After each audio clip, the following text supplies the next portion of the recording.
Hey guys, how you doing?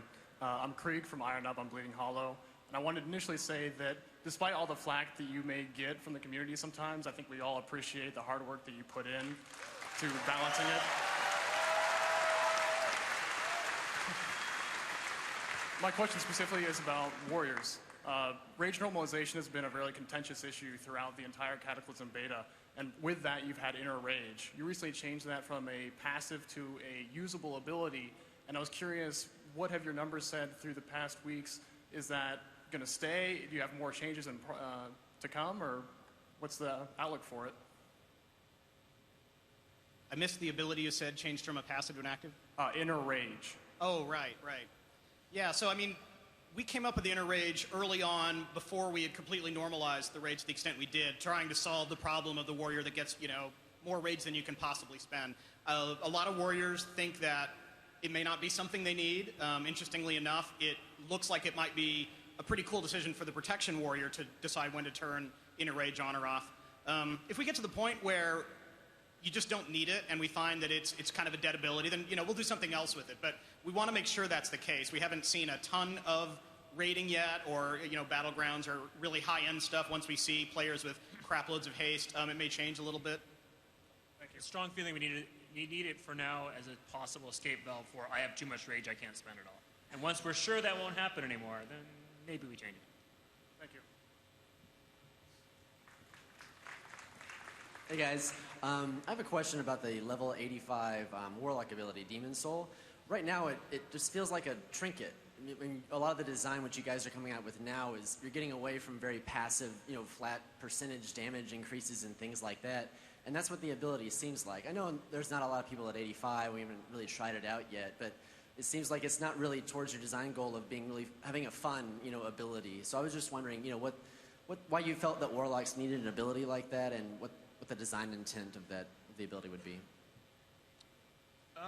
I think a lot of the design intent for a lot of the new abilities, all the 3 new abilities, is try to have something that we didn't want to give a class another Frostbolt ability, basically, something you're using all the time. We want to make more niche kind of. This is rare situations where I'd use this ability because players already have a lot of keybinds that they already have, So with that ability, the design intent of it was Warlocks really don't have very much a burst, kind of I'm going to power up arcane power, and that was the design intent of it. I think the balance between the different the imp version versus the Fell Hunter and stuff might not be the numbers might not be there yet, but yeah, that would be the design intent of that ability. And it's very difficult to design abilities for some of the classes we have now because what do you give Warlock? They pretty much almost have everything these days. Same with the Warrior, so that would be the answer. Okay. Thank you. Alright, I play evac on Lightbringer. I'm a rogue. I wanted to see, what are you guys doing with combat? Where's the future of that going? Because the damage right now is really, really low in live and on beta. Mutilate is way ahead. On an unrelated note, I wanted to thank you for the change you made from Hunger to Blood to Vendetta. That was amazing. But combat's extremely low. I mean, I'm sure you guys have seen the meters. Premonition put out some tests on the beta, 85 and 80. Combat's just really low. Mutilate's tearing it apart. And Subtlety was viable the first week of 4.0. I think you guys noticed a bug to Honor Among Thieves again, and you fixed that real quickly. So, where's combat? Combat could use some help right now. In fact, in the next beta build that's going out, there are a couple things that are particularly weak with combat. Their mastery stat right now is quite weak. That is being roughly quadrupled in power, which should make it a viable stat that compares with haste, expertise, other stats along those lines. Their passive damage, one of their passive specialization bonuses, is going up. The intent is very clearly to have combat right up there with Assassination. I'm glad you've been enjoying Assassination, but ultimately I think it's just a matter of numbers. The overall direction for the combat specialization is to have it be more about the macro level planning of syncing up your timers, managing Bandit's Guile in conjunction with trinkets and other abilities, kind of like the way the Arcane Mage plays out relative to other mage specs, where the Arcane Mage doesn't have necessarily a complex rotation, but it's about what you're doing in the bigger picture of things, managing your resources at any given time. Thank you.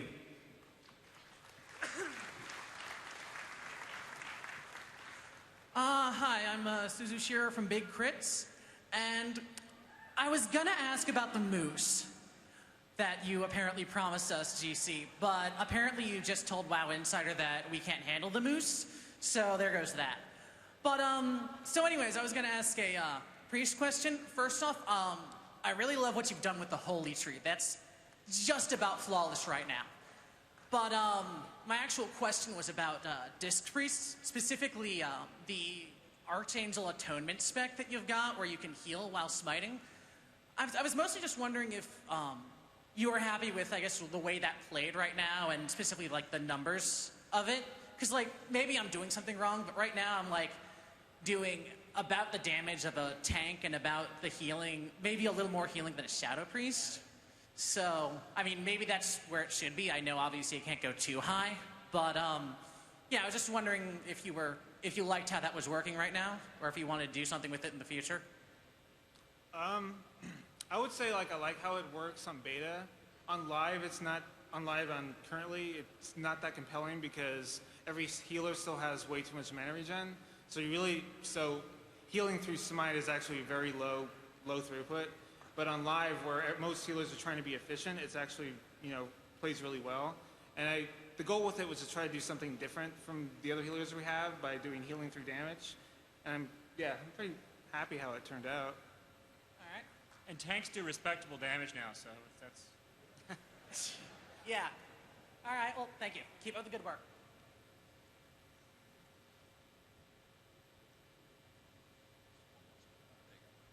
All right. So I just say I love what you've done with the Hunter. However, when the Death Frost enchant first came out, I died a bit inside. We were seeing all these chance to proc on a melee attack or a spell. And I'm just wondering, are Hunters ever going to get a fun melee enchant, or are we going to be stuck with an upgraded version of an enchant that we've had since like patch 1.5? So, I have some bad news, unfortunately. For a while, you're going to be stuck. But one of the things that we're looking at going forward is sort of evaluating the scopes, because those are pretty boring right now, to be frank, and we want to make the scopes cool and interesting. So if you do get one of those proc enchants coming along the line, that's going to be where it comes into the game. And it will be just yours, nobody else can use it, and it'll be that cool thing. Mongoose, right? We're going to get Mongoose, I hope, right? No comment. Mongoose scope. Hey, I've also got another Hunter question. It's just from a technical standpoint. We seem to be the only range class in the game that has a minimum range. This seems to come into effect quite a bit in our raids. It must be a bug. Where everybody in the raid, ICC, the first couple of bosses, everybody in the raid stack up on the boss at the max hit, at the edge of the hitbox. Except the Hunters, you stand about 5 feet back and die. If your raid liked you more, they'd save you. Right.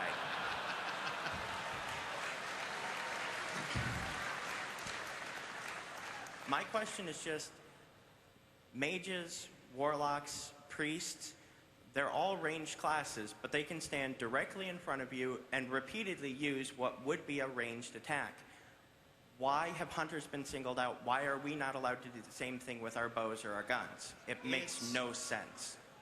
It's part of the overall flavor of the Hunter class, unfortunately, and just goes hand in hand with using ranged weapons. That said, I'm very sympathetic to the reality on fights like Lord Marigar and other bosses that have very large hitboxes, which works to the advantage of melee because it lets you spread out, but effectively it's subtracting from the viable range for Hunters. That issue in particular is something that we've discussed addressing because it is intended to make life easier for you, not harder. And life would be easier for you on Marigar if you were smaller. And that's just not how it's, ideally going to work. Is there going to be any form of or is there supposed to be any form of a balance for the fact that that is a negative to the way our class plays, is that we must be at that range or our DPS goes to pretty much nothing once you get into melee? Is there going to be something that cancels that out and makes it us a slightly more viable ranged class than somebody who doesn't have that negative? At the same time, you can shoot while moving, and a mage can't channel his spells while moving. So there's trade-offs, right? Or a rogue or a cat can't do anything when they have to run around the room, and you can. So there's different classes of different strengths in different situations. Hunters also have like a lot of abilities to get out of melee range. Like that's why disengage was made as a jump away from your target kind of ability to get away from like the shadow priest standing on top of you. But pretty much any ranged class, if a melee is on top of you, you know, you're not doing your highest damage, right? So.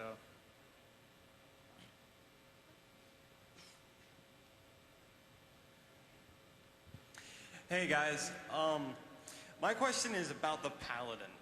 For a long time, you know, from vanilla to Wrath of the Lich King, we've had health mana bar. Then one day we come out of nowhere and holy crap, we've got combo points. So the holy power bar. I mean, I like it, but where did this all come from? We decided mana feels good when it's the kind of thing that lasts for a long period of time, and then you kind of run out of it near the end, and then, you know, you have things like evocation or whatever that can give you a little bit of mana back, but otherwise, it's dependable over short periods of time, and eventually it goes away. And so originally, the Paladin was kind of designed like, oh, the mana bar will constantly go down, and then it'll constantly get refilled again, and that just never felt right. So more or less in Lich King, the Paladin design kind of bent, well, they have no resource at all except for cooldowns. They just kind of have to manage whatever's coming off cooldown, and you're playing whack-a-mole, whatever's coming off, and you hit that. It worked okay, but I mean, honestly, I think everyone in this room is pretty familiar with the problems we've had with that design. And we decided ultimately they needed a real resource. We wanted a resource that kind of had that build up and then hit really hard at the end feel. Holy Power is not as nearly a big a deal for the Paladin as combo points are for the Rogue. I mean, the Rogue can do nothing without that. The Paladin can ignore it a little bit and do okay. So it's a new feature. Don't get me wrong. We're going to have to iterate a lot before it feels right, but we're pretty excited about where it's going. Yeah, without that, we can't, without having a meaningful resource decision, it's just that cooldown whack-a-mole, where one macro can play your character. We want there to be more to Paladin than that. Yeah, like a lot of the class revamps we did, I mean, we look at the class and we say, you know, where's the gameplay? Like healers having limited mana, where's the gameplay worth you managing your healing spells? The hunter, like, you can pretty much get a black Sharpie and put it over your mana bar because you don't even think about it. So where's the gameplay there? And it's the same, that was the same design intent for Holy Power, for Paladins, is to give them some gameplay with their resource. Thanks, guys.